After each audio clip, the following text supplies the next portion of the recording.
All right, a number of Democratic candidates have already thrown their hat in the ring for 2020. Democratic primary quickly turning into a contest who can be the most radical. Here with reaction from the Trump Organization. He's the son's president. Eric Trump, good to see you. The baby is getting so big so fast. Congratulations. It's a good little boy. He's great. I love the picture in the Oval Office. All right, you just saw what we played. You can't have the choice of health care. We're going to stop drilling, natural gas, all our resources, all the jobs with it, the lifeblood of our economy. And I'm listening and I'm saying, this is great for your father. It doesn't make any sense. I mean, the Democrats are not the party of JFK. They've become so radicalized. I mean, do you want 70% taxes? You know, you look at Kamala Harris, she always goes after ICE. She calls them, you know, the KKK. You remember that famous interview? Yeah, played it last night. They don't want law and order. They want to tax people to death. They want to get businesses out of this country. They want to let anybody in this country. They want to bankrupt the system through free health care for all. You heard her saying before, right? You know, let's just eliminate private health care and all of it. You don't have the choice. She had to walk back that comment because it was so ridiculous. I mean, how do you pay for this stuff? I mean, we would become Venezuela. We'd become so many of these other countries. It doesn't work. That's not what America's about. I mean, America's about hardworking people. America's about capitalism. America's the greatest country in the world because, you know, people work for that American dream. And it seems like Elizabeth Warren wants another bite at the apple after you paid all your taxes. I mean, it's insane. And they've become so radicalized, and it's not going to work. They've become crazy. I mean, the message doesn't even make sense anymore. It's almost an anti-American message. It's, you know, totally open borders. It's not the values that has grown this into the envy of the world. No, and look at where we are right now. We've got the greatest economy in the world. We've got one of the safest countries in the world. We have a military that's totally rebuilt, the highest consumer confidence, manufacturing's coming back, lowest unemployment.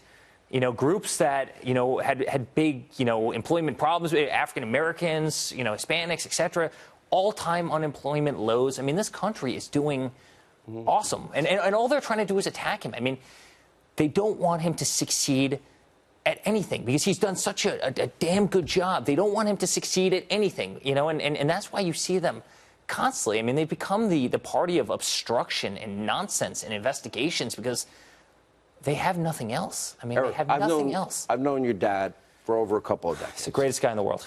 Okay, he is a great guy. And personality-wise, if people knew the guy I knew. Here's the funny thing. So there's a shift in strategy. All right, shut down. They won't even talk to me.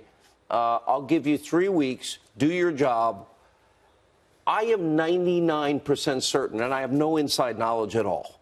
I am 99% certain that when they can't do a deal and do their job, your father's going to go to Plan B. That means they get no DACA, no Dreamer help, none of the things they say they wanted, and they can shop it to do judge shopping, go to the Ninth Circuit. I think as commander-in-chief, stopping heroin, stopping cartels, gang members, and some that commit crime, not the 98%, but the 2%, that's his job. That's what he swore to upheld, to keep the American people safe. And that's why the American people elected him, because he's a fighter and he would fight for what's right and wrong. And then you hear Chuck Schumer and Nancy Pelosi, well, you know, we'll negotiate, but we're only going to negotiate when government's open. But then they don't actually come out and negotiate. And then you have Pelosi, as you just said, well, I'll give you $1 toward your wall, but, you know, I want to spend $5 million on, drones to fly over the southern border, which aren't going to be effective at all. I mean, when can we start using some common sense in this country? When can you stop the drugs, stop the criminals, stop MS-13, have people come into the system legally? We want immigration, but we want legal immigration. We want to vet you the right way. Here's what your dad was fighting for. He was fighting against drugs, human trafficking, drug trafficking, life and death issues for Americans, angel moms and dads. I've interviewed a number of them. He's fighting for security and safety of the American people. What was Nancy and Chuck fighting for? What were they fighting for? You know, all they're fighting for is to make sure he doesn't achieve the agenda that he promised to achieve. They realize he's winning on everything else. So how can we, obstruct that message? And you see those angel moms. I mean, I ran into one. They lost a child a couple weeks ago, and I remember her holding the picture, and she's showing me this picture. 4,000 homicides. And this is what we're fighting for. I mean, this is what we're fighting for, as well as having a country and having laws. And you see what some of the immigration problems are doing to so many other countries around the world. So the Look what they're doing conservatives, to do you Europe. agree with me? One way or the other, he's not giving up. He's going to the I want mat. him to declare emergency. Driftway, you want my opinion? I want him. I think he will. You know what? If they don't come to the table, he said, you know what? I'm going to open up government.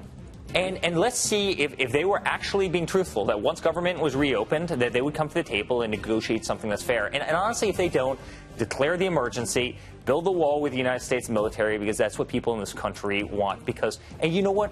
And then redouble your efforts on legal immigration. Get great people in this country, because that's what America wants and that's what America needs. And quite frankly, our economy needs those jobs because unemployment's so low that we need those jobs, but do it legally. He's kept all the promises, and some people, what have you done in the last 30 seconds?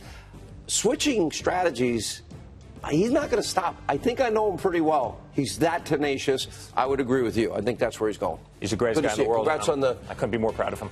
Well, the country's doing a lot better. Thank God. The country's doing incredible.